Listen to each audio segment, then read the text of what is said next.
my name's gwEm and welcome back to the gwEmbassy. So today I want to introduce a new version of my Atari ST music software maxYMiser.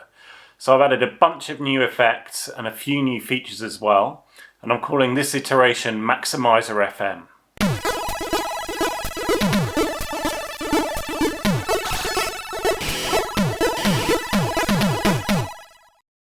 So let's load the new version of maxYMiser. So far, it's a lot like the previous versions, but I've made the GUI this nice teal color. And if you go into the help section, the gwEm submenu, on the second page, you can see there's a whole bunch of new timer effects that have been added.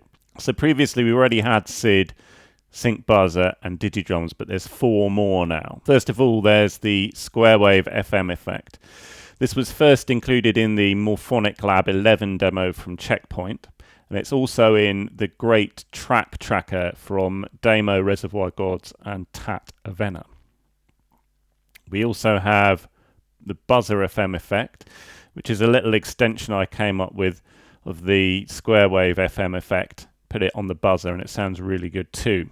Now, Syncbuzzer FM is a further extension. It combines the Buzzer FM with the Syncbuzzer, and it was originally suggested by Demo from Reservoir Gods, so I thought I'd try it out, and it works really well.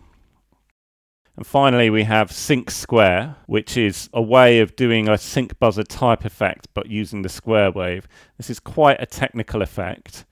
It was included actually in the first version of maxYMiser, but it didn't work very well on real hardware. Recently, we've had some great improvements from Ben Overlanders, Tat Avena and myself, and I think it's ready for prime time in maxYMiser, so I've put it back with the latest and greatest improvements.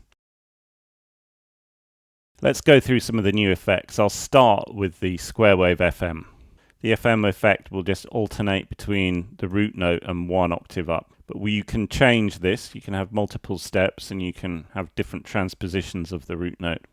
So here's the normal square wave. And then with the FM. And it's got that characteristic hollow FM sound. So another little upgrade I've done is previously 1 indicated that you wanted to use the buzzer, and then it would use this waveform here in the buzzer wave section. But you can actually now specify the buzzer directly in the mixer. So here's a typical triangle wave buzzer. Now when we enable FM on it, it adds a lot of harmonics and richness. And as I say, there's a lot you can experiment with. You can increase the number of steps, different transpositions. Let's try 7. It's quite nice as well. Another improvement in this version of maxYMiser, previously you could have sequences 31 long. I've increased that to 63 now.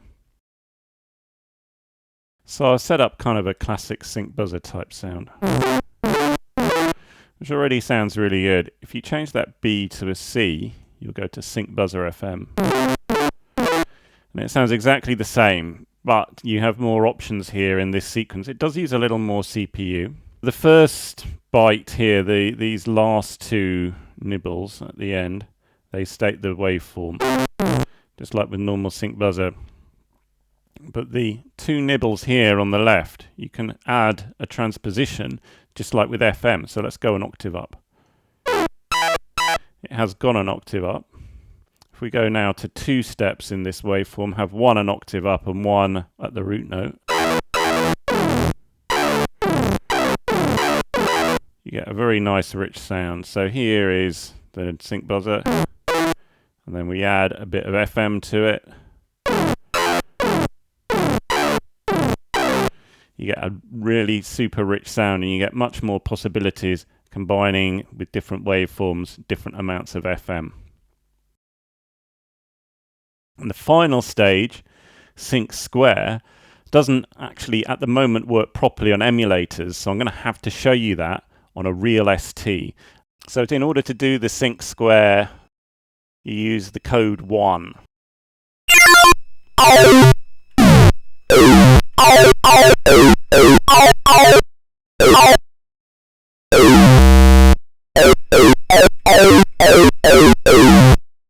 I hope you enjoyed that rundown of maxYMiser FM. If you're interested in trying it, it's a free download on my website and I've put a link in the description. And also, if you're interested in more Atari ST chiptune stuff, there's a bunch of videos on my channel as well. Thanks a lot for watching, like and subscribe, and I'll see you in another video soon. Take care.